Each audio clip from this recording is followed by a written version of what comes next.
पन्नगे च सुरेन्द्रे च कौशिके पाद संस्पृशि निर्विशेष मनस्काय श्री वीरस्वामिने नमः। आरहत वाङ्मय में कहा गया है, शरीर माहु नावत्ति जीवो बुच्चई नाविओ संसारो अर्णवो बुत्तो जंग तरंति महेशिनो। हमारे जीवन में शरीर और जीव ये दो तत्व हैं। शास्त्रकार ने एक दिशा निर्देश संदेश दिया है। यह हमारा जो साथ में शरीर है, यह एक प्रकार की नौका है और जीव नाविक है। यह संसार जन्म मरण का यह क्रम, यह एक अर्णव है, सागर है। इस सागर को महर्षि लोग, महिषी लोग तर जाते हैं। यानी संसार सागर को तरने के लिए इस शरीर रूपी नौका का उपयोग किया जाए तो आदमी संसार समुद्र का पार प्राप्त कर सकता है। अब प्रश्न है कि शरीर तो शरीर है, वह नौका कैसे बने? नौका निश्छिद्र होनी चाहिए। सच्छिद्र नौका होती है, वो डुबोने वाली बन सकती है। यह शरीर एक प्रकार से हमारे जीवन का हम द्योतक मान लें, यह तो मानव जीवन है। इस मानव जीवन को निश्छिद्र यानी पापों के छेद, आश्रमों के छेद न रहें और संयम तप की साधना चले, तो इस शरीर के द्वारा जो संयम तप की साधना होती है, धर्म आराधना होती है, ऐसा करने से प्राणी संसार समुद्र का पार प्राप्त कर सकता है। शरीर है, वह सक्षम है या नहीं? आदमी जीवन में कार्य करना चाहता है तो शरीर की भी सक्षमता चाहिए। शरीर बहुत ज़्यादा सुंदर भले न हो कि चेहरा कितना सुंदर है, ठीक है, कईयों का चेहरा सुंदर हो सकता है, किसी का चेहरा ज़्यादा सुंदर नहीं भी है तो खास चिंता वाली बात नहीं है। चेहरा ज़्यादा सुंदर भले न मिले, अगर शरीर स्वस्थ है, निरोग है और सक्षम है तो चेहरा कोई खास बात नहीं है, वैसा है। ज़्यादा सुंदर नहीं भी हो, सामान्य चेहरा है, कोई काम अच्छा कर सके आदमी, तो शरीर की सक्षमता का ज़्यादा महत्व है चेहरे की ज़्यादा सुंदरता की अपेक्षा। शास्त्रकार ने कुछ ऐसी बात बताई है कि जरा जाव न पी लेई वाही जाव न बढ़ई जा बिंदियान हायंती ताव धम्मम समायरे। कि शरीर रूपी नौका है तो धर्म का समाचरण करेंगे, उस रूप में यह नौका आगे बढ़ेगी और संसार समुद्र से पार करा सकेगी। तो यह शरीर रूपी नौका है, इससे धर्माचरण करना जरूरी है, तब संसार समुद्र का पार प्राप्त हो सकेगा। अब धर्माचरण के लिए भी शरीर की अनुकूलता हो तो कार्य अच्छा हो सकता है। 3 बाधाएं आती हैं सक्षमता में। जरा जाव ने पी लेई कि धर्म की साधना और अच्छी सेवा, धार्मिक सेवा तब तक कर लो जब तक बुढ़ापा पीड़ित करने न लगे। जब शरीर में बुढ़ापे का प्रभाव शुरू हो जाए, बुढ़ापा पीड़ित करना शुरू कर दे, फिर कार्य करने में भी कठिनाई आ सकती है। उम्र बढ़ती है, कई बार उम्र आने के बाद भी बुढ़ापा पीड़ित करना शुरू नहीं करता, तब तक आदमी काम कर सकता है। पर बुढ़ापा 75 आ गए, 80 आ गए, बुढ़ापे का प्रभाव शुरू हो गया, बुढ़ापा पीड़ित करने लग गया। अब साधना करने में भी कुछ कठिनाई आ सकती है और सेवा करने में भी कठिनाई आ सकती है। इसलिए मानो आगाह किया गया है शास्त्रकार के द्वारा कि जब तक बुढ़ापा जरा पीड़ित न करे तब तक धर्म का समाचरण कर लो। दूसरी बाधा है व्याधि, बीमारी। बुढ़ापा तो नहीं आया, अभी उम्र ज़्यादा नहीं है, अगर व्याधि लग गई है, बीमारी लग गई है, तो भी सेवा करने में, सेवा देने में, धर्माचरण करने में कठिनाई आ सकती है। शरीर में व्याधियाँ लग जाए, पाँव है, मान लीजिए कि पाँव से चलना कठिन हो गया, 10 किलोमीटर 8 किलोमीटर भी चलना मुश्किल हो गया, तो फिर पद यात्रा में तो कठिनाई हो सकती है। ये गोडे हैं, सक्षम हैं, आदमी 12 किलोमीटर 15 किलोमीटर 20 किलोमीटर 25 और भी कभी कभी ज़्यादा चल सकता है। पैर मजबूत ठीक सक्षम हैं, तो पैरों में कठिनाई हो गई, अब तो चलना, ज़्यादा चलना, विहार हमारे संतों के लिए विहार करना का मुश्किल हो गया। एक वृद्ध साधु कहता है या कहा कि एक समय था, जवानी में था, मैं जैसे कहता वैसे गोडे चलते, मैं कहता वैसे गोडे चलते, 15 किलोमीटर 12 किलोमीटर जैसे मैं कहता गोडे चलते। अब स्थिति यह आ गई, जैसा गोडे कहते हैं वैसे मैं चलता हूँ, जैसा गोडे कहते, अभी 5 किलोमीटर 4 किलोमीटर जितना गोडे कहते हैं उतना चल पाता हूँ। कितना पहले गोडे कहना मानते थे, अब गोडे का कहना हमें, यानी उस वृद्ध को मानना पड़ता है। तो यह शरीर बीमारी और शरीर में तकलीफ़ें हो जाए, तो शरीर में बीमारियां बढ़ जाएं, फिर सेवा देने में उल्टा सेवा लेना पड़ सकता है, सेवा देने में कठिनाई आ सकती है। तीसरी बाधा है इंद्रिय शक्ति की क्षीणता, हीनता। इंद्रियां कमज़ोर पड़ जाए, आँख कान आदि इंद्रियां अक्षम हो जाएं, तो इंद्रिय शक्ति कमज़ोर हो जाए तो फिर कार्य करने में दिक्कत है। तो बुढ़ापा, बीमारी और इंद्रिय शक्ति हीनता, ये 3 बाधाएं हैं शरीर की स्वस्थता में। तो जब तक ये न आए, बस तब तक आदमी खूब जो करना, भाग दौड़, सेवा, परिश्रम, तो वो कार्य आदमी को धार्मिक आध्यात्मिक रूप में कर लेना चाहिए।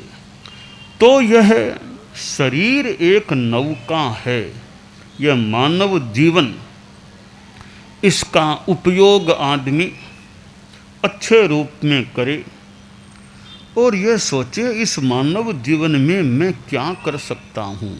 सबसे महत्वपूर्ण बात है अपनी आत्मा के कल्याण के लिए मैं क्या कर सकता हूँ। मेरे जीवन में अपना त्याग, संयम, वो जो जितना कर सकूं, आत्मा के कल्याण के लिए त्याग, संयम, तपस्या वो करूं, ताकि यह मानव जीवन अभी तो मिला हुआ है, बाद में कब मिले क्या मिले, अभी उपलब्ध है, उसका मैं बढ़िया उपयोग करने का प्रयास करूं। अब मानव जीवन का बढ़िया उपयोग त्याग, तपस्या, संयम के रूप में कैसे किया जा सकता है। कई लोग वर्षी तप करते हैं। अभी चैत्र कृष्णा अष्टमी से यह वर्षी तप के प्रारंभ का दिन था। जैन समाज में, जैन शासन में कितने साधु साध्वियाँ, चारित्रात्माएँ यानी साधु साध्वियाँ भी, और ये अन्य जो गृहस्थ भी, और हमारे समणी वृंद में भी कोई वर्षी तप करने वाले। वर्षी तप का मतलब एक दिन उपवास एक दिन पालना, एक दिन उपवास एक दिन पालना, इस क्रम से वर्षी तप। अब यह वर्षी तप गृहस्थ भी बहुत अनेक करते हैं। अब यह शरीर को सूट करता हो तो वर्षी तप शुरू करे। जिंदगी में 20, 25, 30 कितने ही वर्षी तप कर ले, एक संपत्ति हो गई त्याग की, संयम की। अब रात्रि भोजन गृहस्थों के लिए है कि रात को खाना नहीं। साधुओं के तो जिंदगी भर का नियम, रात को नहीं खाना न पानी पीना। गृहस्थों में भी कभी रात को खाना पीना नहीं, तो पूरा तो छूटना मुश्किल है। भी पानी, दवाई पानी के सिवाय, दवाई पानी के सिवाय रात को 9-10 बजे के बाद खाना नहीं खाना, बस कुछ तो संयम हो सकेगा। यूँ काम भी चलते हैं साथ में। वर्षी तप करने वाले वर्षी तप भी चलता रहे, साथ में जो काम करना वो काम भी करते रहें। उल्टा काम ज़्यादा हो सकता है संभवतः कईयों के कि वर्ष उपवास है तो खाना तो है नहीं, तो समय काफ़ी मिल सकता है। अच्छा धर्म ध्यान का काम करो और अच्छी सेवा करो। तो ये त्याग संयम, स्वाध्याय का जितना टाइम मिले आदमी स्वाध्याय करे। कार्य में ईमानदारी, जो भी कार्य करे उसमें प्रामाणिकता, ऑनेस्टी, ईमानदारी रहे। अहिंसा की भावना रहे, सबके प्रति दया, अनुकंपा, अहिंसा भी, मेरी ओर से किसी को फालतू कष्ट न पड़ जाए। और जो खाना पीना उसमें भी संयम, कि व्यक्तिगत जीवन में हमारे ये श्रावक के 12 व्रत हैं, बहुत यूँ अच्छे हैं। उनमें इच्छा परिमाण, कि इच्छाओं की सीमा, कि इच्छा अर्थ है संग्रह पैसे का, कि वो भी मेरी अपनी सीमा रहे। भी इतने से ज़्यादा मुझे अपने स्वामित्व में नहीं रखना। व्यापार धंधा इंडस्ट्रीज कई चलते हैं, भी चलते हैं, इतनी सीमा से ज़्यादा पैसा मैं अपने पास इतने दिनों से ज़्यादा न रखूं। ज़्यादा है तो हटा दूं, मेरे स्वामित्व में ज़्यादा न रहे। भोगोपभोग परिमाण 7वां व्रत है श्रावक का। व्यक्तिगत जीवन में भोग उपभोग का संयम, खाने में अपना संयम। इतने आइटम्स से ज़्यादा मुझे एक दिन में नहीं खाना, मिठाई ज़्यादा नहीं खाना, जमीकंद नहीं खाना, आदि आदि की खान पान में मेरा संयम, कि ज़्यादा खाना नहीं, संयम, भोजन में संयम रखना। कि यह शरीर को चलाना है इसलिए भोजन लेना होता है। जीवन के लिए भोजन है, भोजन के लिए जीवन नहीं है हमारा। इसलिए जो ज़रूरत है आदमी को मान लो, उतना मान लो लेना होता है। और ज़्यादा कोई खाकर के शरीर पर कोई दुष्प्रभाव नहीं पड़े, ऐसी जागरूकता हमारी रहनी चाहिए। भोगोपभोग का संयम। अब कपड़े भी हैं, साधारण कपड़ों में असाधारण व्यक्तित्व हो सकता है। कपड़े तो साधारण हैं, कोई महान व्यक्तित्व विराजमान हो। इसलिए शरीर, चेहरे की सुंदरता का ज़्यादा महत्व नहीं है। कपड़े कितने कीमती पहने हैं कोई खास बात नहीं है। कपड़े सामान्य भी हैं तो भी आदमी अच्छा काम करने वाला हो, तो कपड़े तो ठीक है शरीर को ढकने के लिए या सर्दी आदि से बचाव या लज्जा संबंधी व्यवस्था के लिए है। तो कपड़े गंदे न रहें, यह बात तो मान लें, गंदे नहीं रहने चाहिए। बाकी बहुत कीमती ड्रेस है कि नहीं है कोई, तो हमारा मूल व्यक्तित्व कपड़ों में नहीं है, हमारे अपनी योग्यता में, गुणों में व्यक्तित्व है। तो कपड़े कितने बढ़िया हैं इसका भी ज़्यादा मूल्य, ठीक है थोड़ा आपके समाज में हो सकता है, पर ज़्यादा हमारे जीवन में कपड़ों का महत्व नहीं है। ज्ञान कितना है, शिक्षा कितनी, उसका महत्व है। अब इतने शिक्षा संस्थान हैं, हॉस्टल हैं, बच्चों को और को पढ़ाने की व्यवस्थाएं हैं, तो ज्ञान किस में कितना है उसका महत्व है। कपड़े बहुत बढ़िया पहन लिए, ज्ञान इतना है नहीं, तो कोरे बढ़िया कपड़ों से क्या होगा। तो वह जीवन में शिक्षा, ज्ञान, विद्वत्ता, वैदुष्य, अच्छा ज्ञान, गहरा ज्ञान, वो अगर किसी में है तो उसकी बड़ी महत्ता है। और ज्ञान, किताबों से भी बहुत ज्ञान प्राप्त हो सकता है, पढ़ने से लिखने से ज्ञान मजबूत हो सकता है, और आदमी चिंतन मनन की गहराई में जाकर के नया शोध, नई खोज। आज पीएचडी करने वाले भी कितने लोग हैं, बीए, एमए, पीएचडी, डॉक्टर, बहुत अच्छी बात है, शिक्षा का विकास है। पीएचडी करना भी यूँ अच्छी बात है, पर पीएचडी करके कोई नया कोई शोध सामने आए वो बहुत ज़्यादा। पीएचडी एक तो संकलनात्मक, उस किताब से लिया, उस किताब से लिया, उसने यह कहा, यूँ ठीक है, वो भी अच्छा है। वैसे एक संकलनात्मक पीएचडी हो गई, उसका अपना सामान्य ठीक है। एक पीएचडी करे कोई नया शोध ला दे भी, ये नई बात मैंने खोज करके निकाली, उस पीएचडी का एक विशेष महत्व हो सकता है। तो आज ज्ञान के बहुत अच्छे साधन है। आज इतना यह टेक्नोलॉजी का इतना विकास है कि बहुत सुविधा से बहुत कुछ पढ़ने को सामग्री मिल सकती है। तो इसके साथ साथ ज्ञान का विकास तो हो ही हो, साथ में योग, ध्यान, अध्यात्म साधना वो भी जीवन में आ रहे। मेडिटेशन है, योग है, चित्त की स्थिरता, एकाग्रता, मन की चंचलता कम है, हमारे गुस्से पर कंट्रोल है। ये जो इमोशंस हैं आदमी के, वे भी संतुलित हों, उग्र न हो, ज़्यादा गुस्सा नहीं आए आदमी को, कि घमंड ज़्यादा नहीं दिखाए, सरलता हो, छल कपट, किसी से धोखा नहीं करना, बिजनेस करे, धंधा करे, सरलता, धोखा किसी के साथ नहीं करना, अपनी ईमानदारी, ये सब गुण हैं। तो आप आभूषण पहनते हैं, मान लो आप गृहस्थ हैं, मौके पर कहीं जाएं तो ठीक है, आभूषण भी पहन सकते हैं। इन आभूषणों से ज़्यादा महत्व सद्गुणों का है कि जीवन में सद्गुण कितने हैं। आभूषण आपने नहीं भी पहने तो सद्गुण जीवन में हैं, वो बहुत कीमती आभूषण होते हैं। तो हमारे जीवन में सद्गुण आभूषण, उनको हम धारण करें, हमारी आत्मा सुशोभित हो जाए। तो यह जो शरीर को नौका कहा गया है, तो नौका तब आगे बढ़ेगी, हमें संसार समुद्र से पार लगाएगी कि वो नौका निश्छिद्र हो और संयम तप, ये दोनों इस नौका के साथ जुड़े हुए हों, तो नौका यूँ गति कर सकेगी। और इस नौका के सहारे हम भव सागर का किनारा भी, भव सागर का पार भी प्राप्त कर सकेंगे।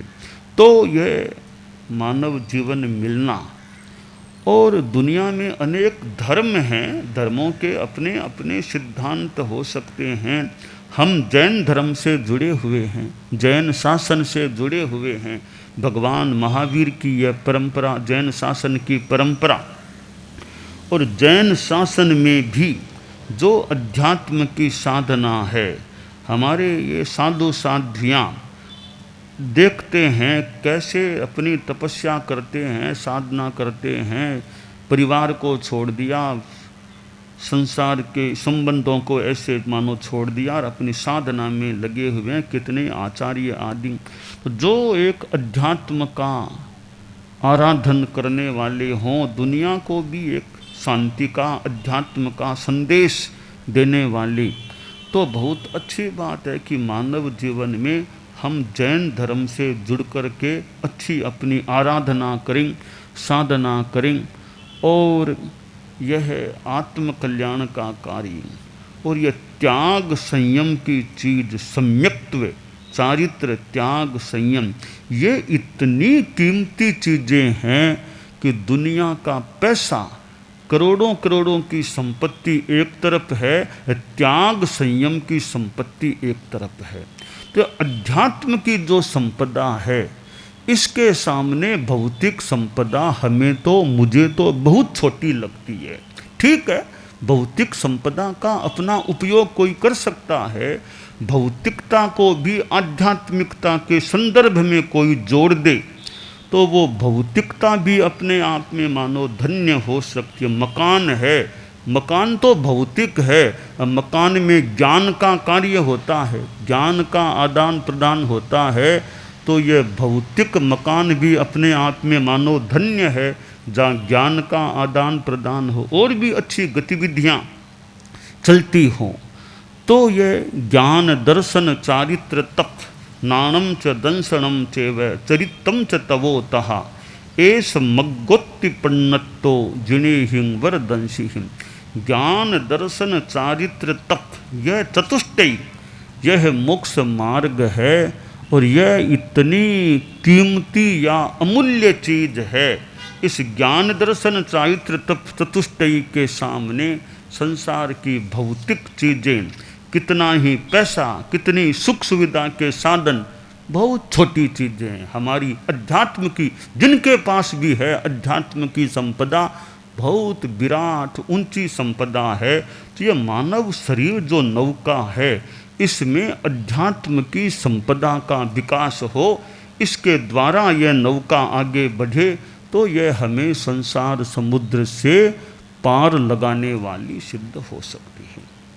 दानान सिद्धम अभयपयाणम सच्चेषु या अणवज्जं वयन्ति तवेषु या उत्तम बंभचेरम लोगुत्तमे समणेनाय पुत्ते।